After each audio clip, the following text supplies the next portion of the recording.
হ্যাঁ, আমিও ভালোবাসি, না চাইতেও ভালোবেসে ফেলেছি। কেন এমন হলো? আর যদি হবারই ছিল তখন কেন হলো না? যখন তুই দিন রাত আমার কাছে ভালোবাসার দাবি করতি, এখন কেন হলো?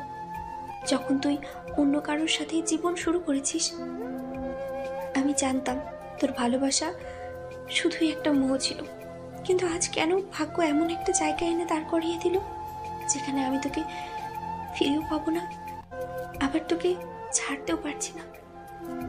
6টা মাস প্রতিদিন নিজের সাথে লড়াই করেছি, শুধু এটা বোঝার জন্য যে এটাও কি তোর মতো জাস্ট মোহ নাকি সত্যিকারের ভালোবাসা। আসলে মোহটা মানুষকে এমনভাবে চারিদিক দিয়ে ঘিরে রাখে যে মানুষ বুঝতেই পারে না যে সেটা শুধুই একটা আবেগ ছিল, যা কিছুদিন পরেই চলে যাবে। আমি চাইনি আমাকে কোনো প্রকার আবেগ জড়িয়ে ধরুক, তাই নিজের ইচ্ছেই তোর থেকে নিজেকে দূরে সরিয়ে নিয়ে এসেছি। কিন্তু সত্যি তো এটাই যে এই 6 মাসে আমি তোকে একদিনের জন্য ভুলেছিলাম না।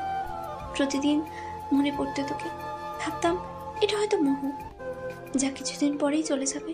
কিন্তু যত বলতে চেয়েছি ততই তোকে আরো বেশি মনে পড়েছে। অনেকভাবে নিজেকে পরীক্ষা করেছি, কন্ট্রোল করার চেষ্টা করেছি, কিন্তু বারবার আফসোস হয়েছে।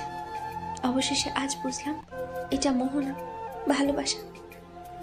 আমি চাইনি, বিশ্বাস কর, আমি চাইনি তোকে ভালোবাসতে, কিন্তু হয়ে গেল।